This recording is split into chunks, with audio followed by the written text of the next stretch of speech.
As human beings, we often make mistakes. In fact, ever since God first spoke this universe into existence and placed man upon the earth, man has been making mistakes. Many of these mistakes are ones that are quite serious and have lasting consequences, but others are not so serious. The first mistake that we ever read about in the history of this world was committed by Eve.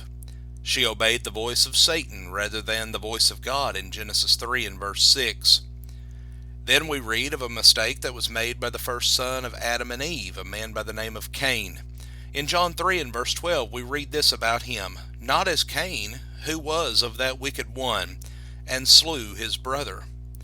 Lot's sons-in-laws, they made a very serious mistake when they refused to leave the city of Sodom in Genesis 19 and verse 14. Then, as Lot and his family were fleeing from the city, Lot's wife made a mistake because she disobeyed the commandment of the angel of the Lord, and she looked back upon that city, and she became a pillar of salt. Esau, in a moment of weakness, he made a mistake, and he sold his birthright in Genesis 25 and verse 33.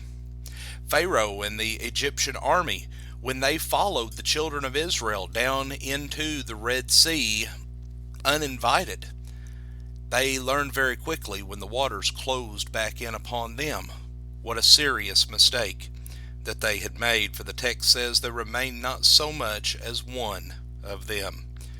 Moses made a mistake, and it kept him out of the land of Canaan, when God told him to speak to the rock, but instead he struck the rock. King Saul made a serious mistake when he did not utterly destroy the Amalekites, but spared the king. Saul, as a result of what he had done, was condemned by Samuel in 1 Samuel 15, verses 22 and 23. Uzzah touched the ark in 2 Samuel 6 and verse 7, and God smote him there for his error, and there he died by the ark of God. Rehoboam forsook the counsel of the older elders of that nation in 1 Kings 12 and verse 8. The men of Beth-Shemesh looked into the ark of the Lord, and they sinned, 1 Samuel 6 and verse 19, and as a result of this, God smote the people 50,000 and 70 men. Uzziah made a mistake when he offered incense upon the altar of the Lord in 2 Chronicles 26 and verse 21, and Uzziah was a leper from that point until the day of his death. But one of the greatest mistakes ever made was made by King Agrippa in Acts 26 and verse 28, when he said unto the Apostle Paul, "Almost thou persuadest me to be a Christian." Friends, to be almost persuaded is to be almost saved. And to die almost saved is to die eternally lost.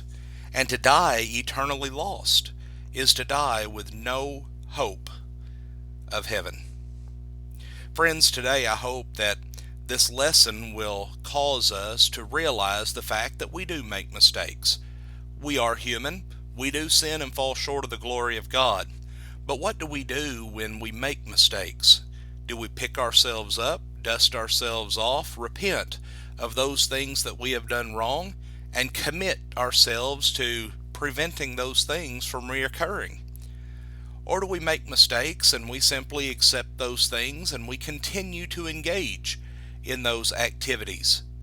Well, friends, we must understand that if we want to be pleasing to God, if we want to live the faithful Christian life, then we must always pattern ourselves after the example of the one who never made a mistake. We must remember that Jesus is the only one that has ever lived a perfect life on this earth. He is the one to whom we must turn. He is the one that we must follow.